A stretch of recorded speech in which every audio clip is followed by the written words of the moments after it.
اهلا بك يا صديقي في قناه دوبامين لايف. معاك احمد عثمان مؤسس هذه القناه. فكره القناه ان انا اقرا الكتاب واديك فائده القراءه من غير ما تقرا ولا سطر. لو عجبتك فكره القناه ما تنساش تشاركنا بالاشتراك. هنبدا مع بعض شرح مقدمه كتاب الاب الغني والاب الفقير. ده من اول الكتب اللي انا قريتها عن المال، وفي نظري يعني ان ده من افضل الكتب اللي اتكلمت عن المال. هات مشروبك المفضل وتعالى عشان عندنا جرعه عاليه جدا من الدوبامين.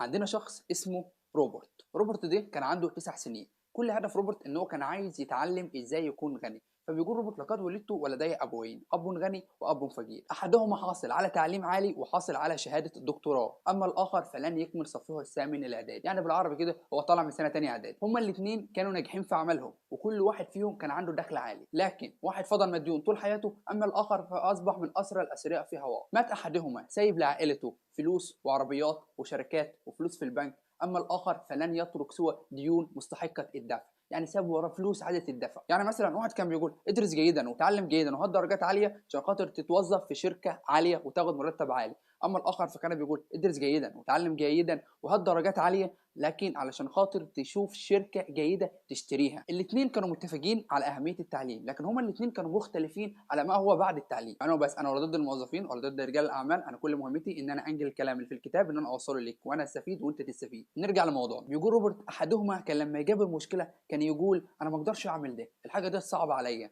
وكان يتوقف عقله دايما على التفكير. هو دايما مقتنع ان الحاجه دي اكبر منه، الحاجه دي هو ما يقدرش يعملها. اما الاخر فكان يقول: كيف علي فعل ذلك؟ ازاي انا اقدر اعمل ده؟ ازاي انا اقدر اتعلم اللغه دي؟ ازاي انا اقدر اروح الجيم وانزل وزني؟ ازاي انا اقدر احقق الحاجه دي؟ فدي كان بيخلي ان مخه يشتغل. اما الاخر فنقول: انا ما اقدرش اعمل ديت، فاول ما بيقول الكلمتين دول بيبعت رساله لعقله فورا ان عقله توقف عن التفكير. اما الاخر فكان بيدور على اكتر من حل للمشكله لوحده. بيقول روبرت: عندما ياتي دور المال فكان يقول احدهما: العب في الجانب الامن ولا تخاطر.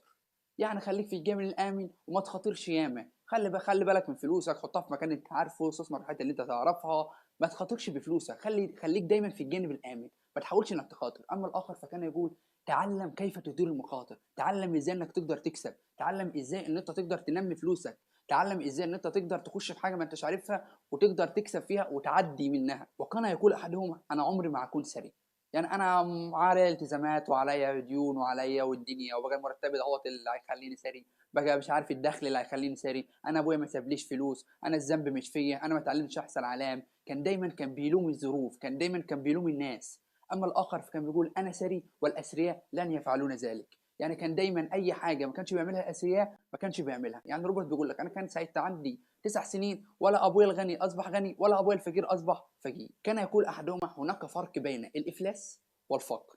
فالفقر فهو شيء دائم، لكن الافلاس فهو شيء مؤقت. فاوعى تخاف من الافلاس، لكن عايزك تخاف دايما من الفقر. بيقول لك روبرت: الاسباب اللي بتخلي ابي الغني يزداد غنى وبتخلي ابي الفقير يزداد فقر وبيخلي اصحاب الطبقه المتوسطه يزدادوا ديون ومعاناه، ان موضوع المال بيتم تعليمه في البيت وليس في المدارس. يعني موضوع الفلوس ده مفيش ماده في المدرسه اسمها ماده المال، او ماده اسمها ماده ان نتعلم العيال ازاي انهم يتعاملوا مع المال، لكن المال بيتم تعليمه في البيت او في المنزل. بيقول لك: تخيل ان احنا عندنا ولدين في نفس المدرسه وفي نفس الفصل بياخدوا نفس المواد مع نفس المدرس ونفس الامتحانات اللي امتحناها مع بعض، لكن واحد لما بيروح البيت بيسمع ابوه بيقول: الفلوس بتجيب فلوس، لازم تشتري الحاجات اللي هي قيمتها بتزيد، ما تشتريش الحاجات اللي هي قيمتها بتقل. لاقي ابوه مثلا لما ابوه اتحط في مشكله ما بيروحش يشتغل اكتر، بيشغل دماغه، مثلا بيجيب فلوس يشغلها عند حد والفلوس دي بتجيب لابوه فلوس.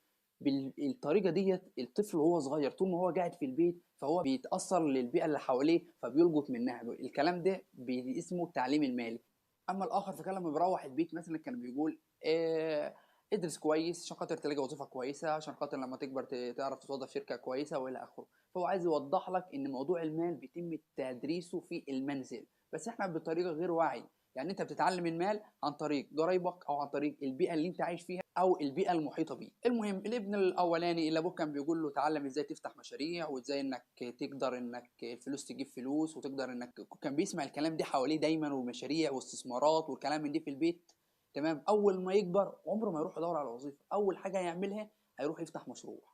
اما الاخر اللي كان ابوه عمال يقول له: الوظيفه مش الوظيفه ولازم انك تدرس كويس عشان تلاقي شركه كويسه تشتغل فيها، دي اول حاجه هيعملها زي اغلبيه الشباب ما بتعمل. اول ما بيخلص بيروح يدور على وظيفه، فكر الوظيفه دي هي الحل اللي هتنجي كل حياته. عشان خاطر كده هو بيعلمك ان المال بيتم تدريسه في المنزل وليس في المدرسه. المدرسه مهتميه ان هي تعلمك المهارات المهنيه، تعلمك المهارات اللي هي التقنيه، تقنيات. عشان خاطر كده دايما تلاقي مهندس او تلاقي دكتور، الدكتور او المهندس تلاقيهم ناجحين في عملهم، بس تلاقيهم مثلا ايه، فاشلين ماديا، مثلا عليه ديون، مثلا عليه فلوس.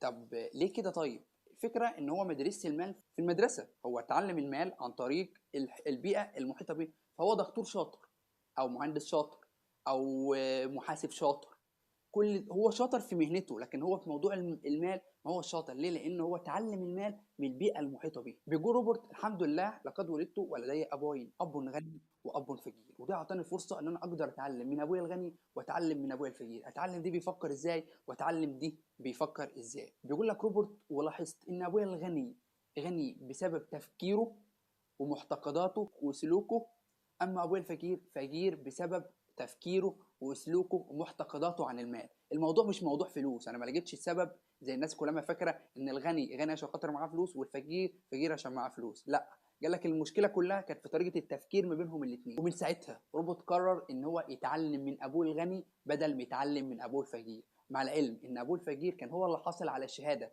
يعني ابوه الفقير هو اللي كان حاصل على شهاده الدكتوراه، اما الاخر فهو اعتبر طالع من سنه تانية اعدادي. فهو من ساعتها قرر ان هو يتعلم من ابوه الغني مش هيتعلم من ابوه الفقير. ودي حكايه الكتاب كلها. هنتكلموا عن الست دروس اللي اتعلمهم روبرت من ابوه الغني خلال سلسله الكتاب. ان شاء الله هنشرحه كل درس منهم في حلقه منفصله عن الثانيه.